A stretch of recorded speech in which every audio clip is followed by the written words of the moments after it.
Hello, my name is Justin Chang, and today I will be presenting my research on understanding the role of transportation and human trafficking in California.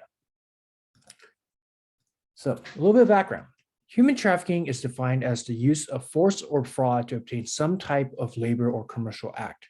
Human trafficking, like any other industry, relies on transit systems to operate.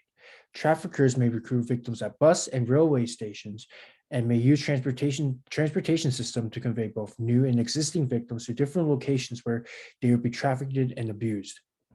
And to keep in mind that the most popular recruitment areas are rural, secluded, and with a low population count. And for many survivors attempting to flee their trafficking scenarios, transportation is a major barrier.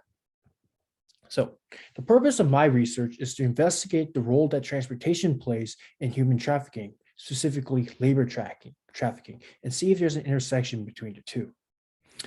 My research methods include analyzing the U.S. Department of Labor's labor and wage violation data, and I focused on analyzing the following labor violations: H-2A and H-2B, specifically in California. I then developed a map that shows the accessibility of transportation in California and matched the highest count of each labor violation to the transportation map. And I analyzed if there were any intersections between the two. So you may be asking, what's an H-2A and H-2B violation? Well, an H-2A is a program that allows agricultural employers who anticipate a shortage of domestic workers to bring non-immigrant foreign workers to the U.S. to perform agricultural labor or services of a temporary or seasonal nature. H-2B is a program that permits employers to temporarily hire non-immigrants to perform non-agricultural labor services in the US. So if we look into the violation counts, and specifically in California, we can kind of see a similarity or a intersection between the definition and highest violation counts. For example, if we look into H-2A violations, we can see that agriculture, forestry, fishing, and hunting had the highest violation counts. Same with H-2B violations. If we look into the accommodation and food services industry, it indicates that that was the area and industry that had the highest violations counts. So what did I do after? Well, after I mapped and plotted those specific locations out. So what we're looking at right now are two maps. One is a labor violation map. Specifically in this slide, we'll be looking at an H-2A violation. And to the right of that will be the transit accessibility map in California. So if we look closer, you will see these areas with specific colors. To the left of that on the violation map, we see red areas. Red areas indicate that those are high violation areas. The redder they are, the higher the violation count is. To the right of that of the transit accessibility map in California, we see that we have yellow areas.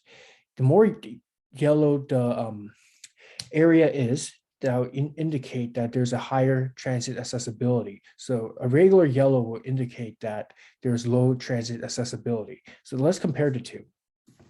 If we, for example, look at the Sierra Nevada area, we can see that there is a high labor violation count indicated by a red color.